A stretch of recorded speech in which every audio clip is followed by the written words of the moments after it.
Or two in the lecture after we get done with all the preliminary biology related stuff. So today what we want to do is to think about the skin. And so to begin with, we will be looking at a slide of the whole entire skin. So let me just begin by pointing out that this is the epidermis at the top. Remember stratified squamous epithelium. We're going to talk a little bit about the different parts of the epidermis here in a second. This part right here is the dermis, which is composed of dense fibrous connective tissue. This part down in here is the subcutaneous layer. And again, it's got adipose fat tissue. Now, when we looked at stratified squamous epithelium, this part here, I did show you this part right there as the tissue, but now we're thinking about it as the epidermis. The other day when we were talking about dense fibrous connective tissue, again, showed you this picture right here as just the tissue, but now we're thinking about it as the dermis part of the skin. And then I showed you the adipose, big blow up of like this part right here, but now we're thinking about it as the subcutaneous layer of the skin. And then the picture here is the whole epidermis, dermis, and subcutaneous layer. And then I'm going to have a slide of this, if I can find the slide, over there, okay? So, first of all, again, you need to be aware of being able to kind of see the whole deal right there. Now, the thing about the epidermis itself on the skin model, and we're using this plaque, we do have 4 layers of the epidermis in what we call regular skin, cornified skin, typical skin. So that means it's all the skin on your body except palm of your hand, soles of your feet. We've got actually 5 layers there. So I'm going to draw a picture here on the side of the epidermis layers. And then we're going to use the plaque model, got one over there, to show that. And you'll need to think about that on the plaque. So anyway, down here we've got our dermis on this side. Okay, so we're talking about now below that level. All right, we've got a single layer of cells that kind of follows the contour of the dermis.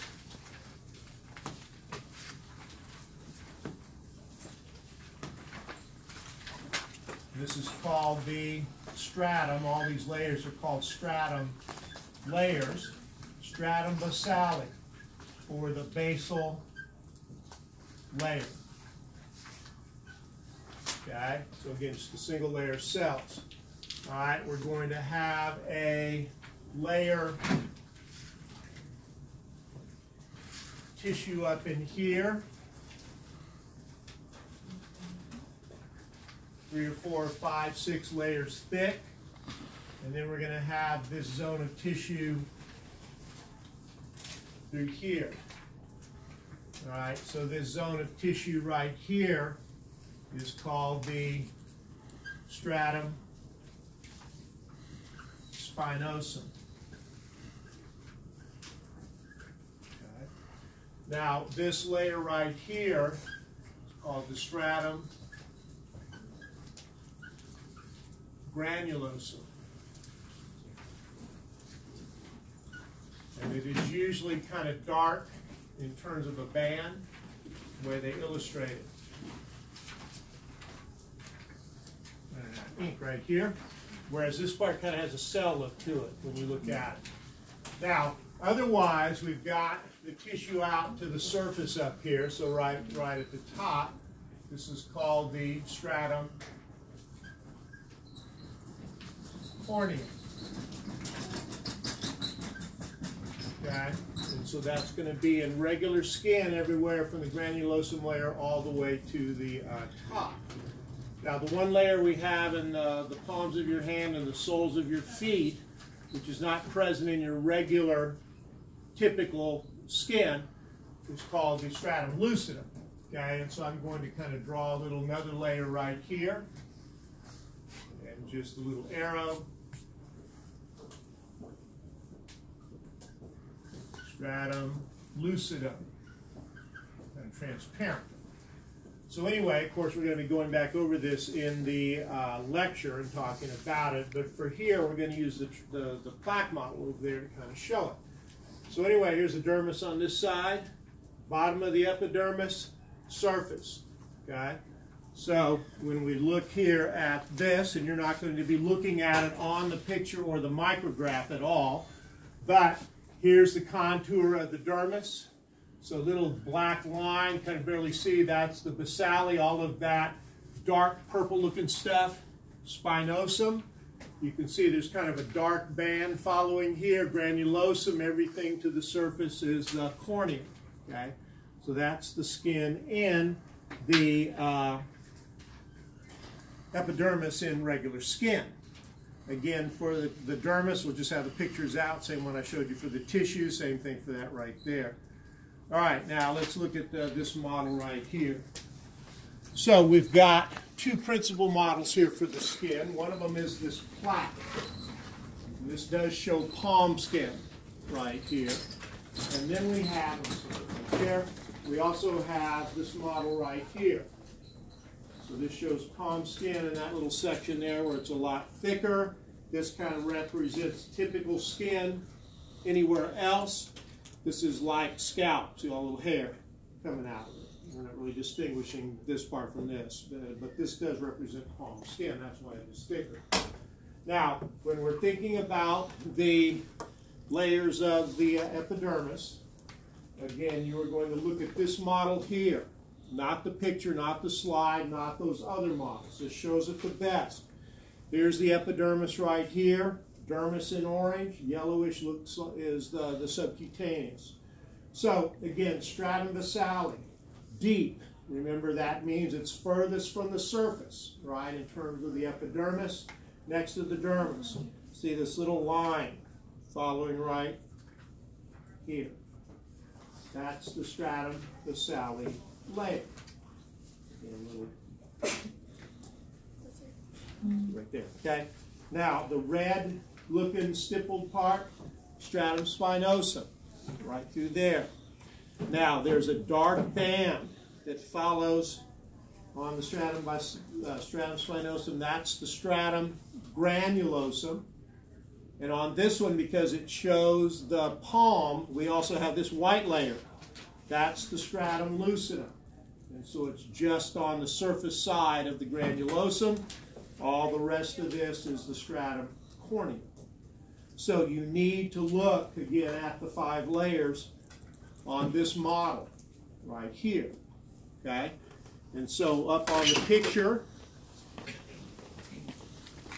again, the basal layer, one layer of cells, kind of follows the contour of the dermis, stratum basale, stratum spinosum with all the kind of little cell look to it. Again, the little darker band through there, which is actually 3 or 4 layers of cells, is the stratum granulosum. The white band here, lucidum, and then everything from here to the surface is the stratum corneum. And so those are the layers that are found in your palm skin and on the soles, the bottoms of your feet. A little bit more resistant on those 2 places. And then otherwise, the basal layer, stratum basale, stratum spinosum, stratum granulosum, and corneum found in all the other skin. But we do not have a stratum lucidum any place except on the palms of your hand, soles of your feet. Okay?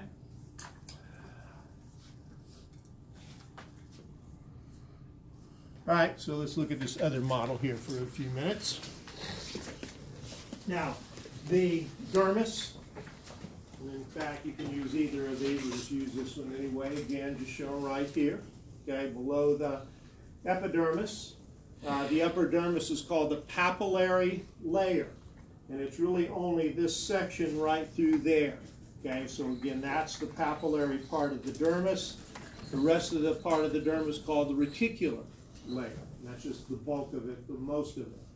Up here at the top on the papillary layer, we've got these little like elevated little deals right here. Those are called dermal papilla. And what they do is they increase the surface area basically here at the top of the dermis. These dermal papilla for us individually form kind of individual kind of little bit of patterns, really responsible for our fingerprint patterns, and then otherwise they do contribute to us, you know, basically being able to reach down and pick something up, kind of deal. Okay? Anyway, the little part there, that's the dermal papilla. On the models over here, dermal papilla kind of shown right here, right there, but then on the edge is showing the little cones, basically. But those cones are kind of arrayed in lines, kind of, you know, patterns, right? And again, they're responsible for your fingerprint pattern. So again, papillary layer at the top of the dermis, reticular layer down below. Subcutaneous, also called hypodermis, hypo means below the dermis, right, is your fat zone. So on there, it's the yellow on here as well, yellow on here as well, super yellow on this part right through here. So you need, again, to be able to recognize epidermis, dermis, and subcutaneous layer. Now, the other structures that I have here on the models, we're really talking primarily about this model for the most part, but you can see some of these on the other models as well. So we've got a number of receptors in the skin. Some of them are heavy pressure, some are light pressure. One particular group of kind of light pressure sensing receptors you have, particularly on your fingertips, are called Meissner's corpuscles. And so in the little dermal papilla here, you see a little oval-shaped white deal, little tiny thing right there, one there, one there, one there, one there, one over there. Those are Meissner's corpuscles, and they're always in the dermal papilla, and they're most typically associated with your fingertips right here, okay? So that's one receptor. Now, the Pacinian corpuscle, they detect more heavy sustained pressure on the skin. These green deals down here.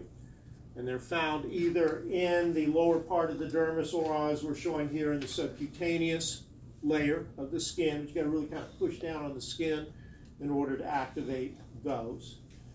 Sebaceous glands. Now, on the hair follicles, which are these deals right here, we've got oil-producing glands, and they're called sebaceous glands. And so this kind of roughened deal here, that's a sebaceous oil-producing gland from the outside. Here we have one partially cut away on the one side, intact on the other. Sebaceous glands are on the hair follicles, which are these structures right here. Now, we also have perspiration glands. Perspiration glands are characterized as eccrine pseudoiferous glands. Pseudoiferous is the term for a sweat gland. So on here, we've got eccrine gland here, cut in section, and then over here. Sweat glands always have a little tube, you can see right here, that basically put the perspiration, in this case, out on, of course, your skin surface. So these are the white-looking ones right here. Now, we also have a modified sweat gland called an apocrine gland. That's this big deal right here in the very center. Now, apocrine glands, even though they're modified sweat glands, they don't produce perspiration. We'll talk about how these become functional for you at puberty. Some people think that they produce our like little sexual smell good kind of attractants. We can debate this, right? You know, but anyway, these are found in your armpits, and they're found in your pubic region. And on this model here, it's this deal here, this kind of like off yellow. This almost looks like an enlargement of one of these, but these are, again, that's the perspiration gland on this side right here.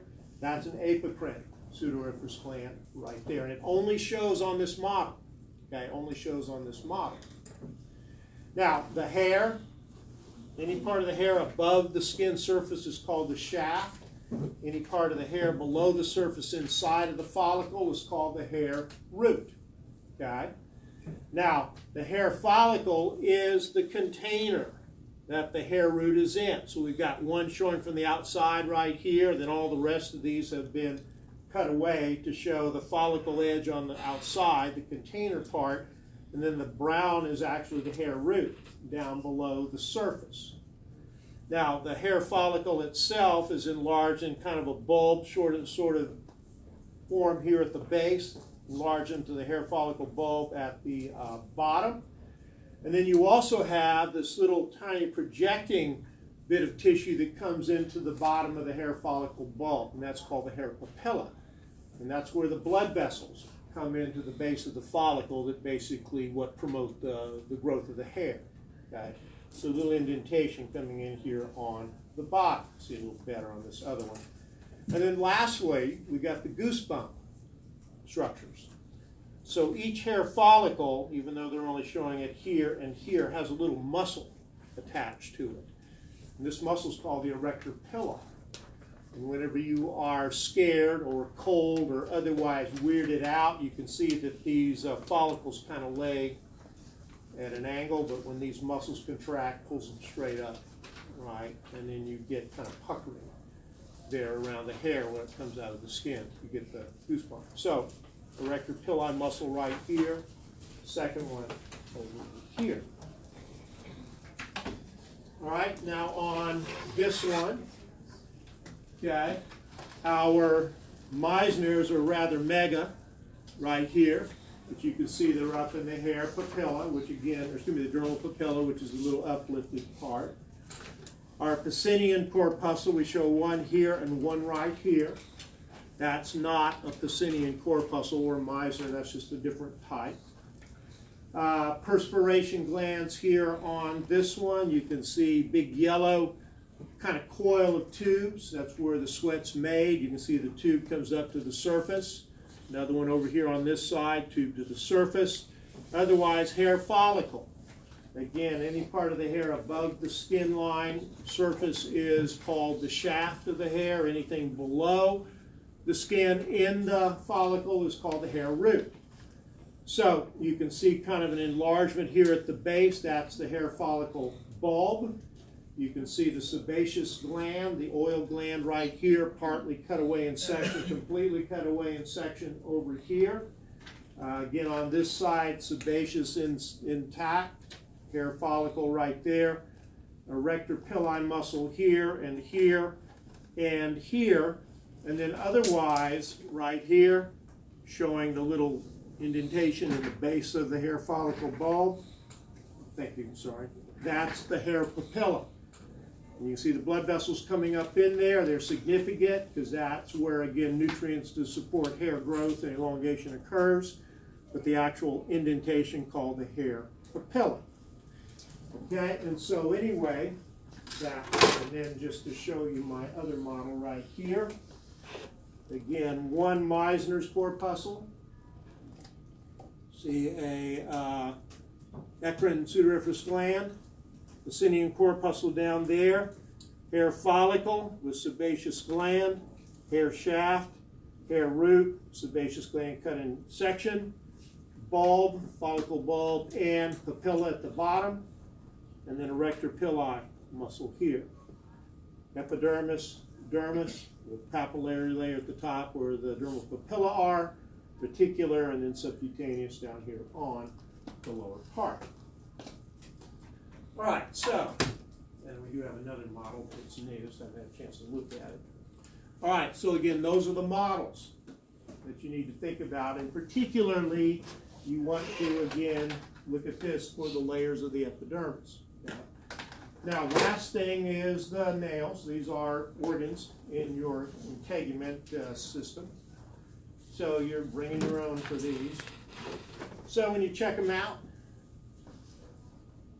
checking them out, right? So again, the body is the largest part, visible part right there. Free edge, the part that grows past the end, little whitish shows the growth. Okay? Lunula, little white semicircular part at the base of the nail.